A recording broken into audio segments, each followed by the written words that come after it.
True or false quiz we're going to take. Husbands and wives have to give and take equally for a marriage to succeed. Answer: false.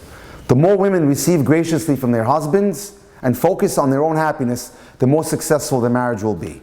And this is a very, very important point that I want to hit on right now. So I'm going to skip to it. Forgive me. I'm going to skip to it because I want to quote an interesting article that I saw last year and actually in the Tu B'Av edition of Ami magazine.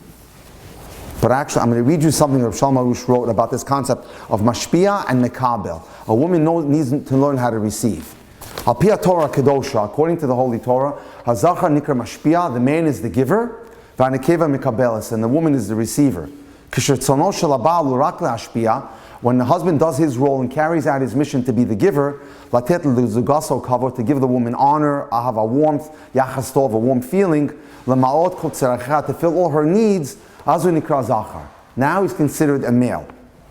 However, chas v'shalom, kisha'ish rotzeh leyot mekabel mi'ishto, when he wants to be the receiver and he complains, she doesn't honor me, she doesn't do this, I want you to do this for me, I want you to do that for me. He wants to flip the tables on her. And then she has to give me honor, she has to give me cover. Now we have a female. And now we have worse. We have two women in the house.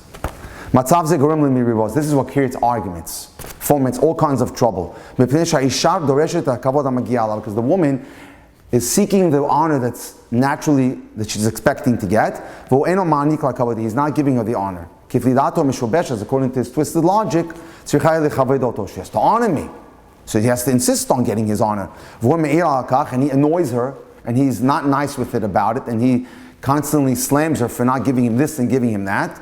He degrades her, and he destroys and he's trespassing over all the laws of Shalom Bayis. Because the idea is the man must be the giver and the woman needs to be the receiver. Let's go on to the next question. Men tend to be less mature than women, which is one reason women end up taking on more housework and child-rearing responsibilities. Answer: false. Well, women take on more responsibility because they're afraid it won't be done the right way, their way. 4, women have more influence than men on whether a relationship will be connected and fun or distant or miserable. True. Women are the keepers of the relationship and have much more power over the culture in their home. And that's key. It's very important to know that. 5, wives who are always saying what they want are more likely to get divorced. False. The more you express your desires, the more your husband knows how to make you happy. You got to communicate. That's very important. When you've been married for a while, you can pretty much predict what your partner is going to say in any given situation. False. We'd like to think we can read our husband's minds, but it's simply not so. 8, a husband wants his wife to be happy and will go to great lengths to make sure she is. 8, true. Ask any married man and he'll tell you so. And we'll talk about that tonight. That men really want to make sure that their wives are happy. It means a lot to them.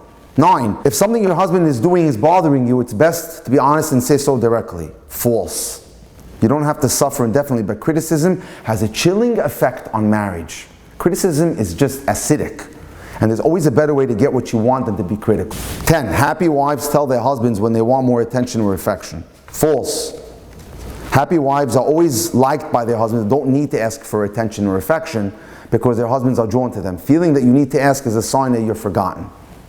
11, if your husband grew up in a dysfunctional family, it may take him years to learn to be emotionally supportive, take initiative, or respond. False. You'll notice an improvement if you just take on this new role of being a receiver. You wouldn't have married him if he didn't have qualities you admire. Just feel confident about yourself. One of the things I tell girls when they go on dates is they have to demonstrate assurance, self-assurance. It's not ego, God, we're going to talk about that tonight, but a self-confidence. Marriages where the wife is feminine and the husband is masculine are highly successful. Absolutely true. Very important, not to reverse those roles. What happens when a woman goes to work and is in a very responsible position and giving orders and demanding, and if she becomes more like the man, it becomes problematic. She has to remain and maintain that masculinity. Once your marriage is in a crisis, chas v'shalom, you're separated, or there's been infidelity, it's probably too late to save it. False. No matter what kind of crisis your marriage is in, it can likely be completely revitalized, becoming the best it's ever been. We never give up, ever. Try not to, at least. This is beautiful. Couples with happy marriages have learned how to fight fair. False. There's no such thing as a fighting fair. There's no such thing as fighting. We don't want that, right? Because any fighting hurts any individual, hurts a person. We don't want that. Couples with happy marriages should not have to fight. No one signs up for an okay relationship. No one gets married because they don't have enough hard work already. You made a decision to get married because you want to love and be loved, to have a sense of family. Sometimes some couples struggle with the divorce every 13 seconds in the United States and more unhappy marriages limping along. Many people are simply not succeeding. Like anyone else worthwhile in life, a happy relationship takes some skill.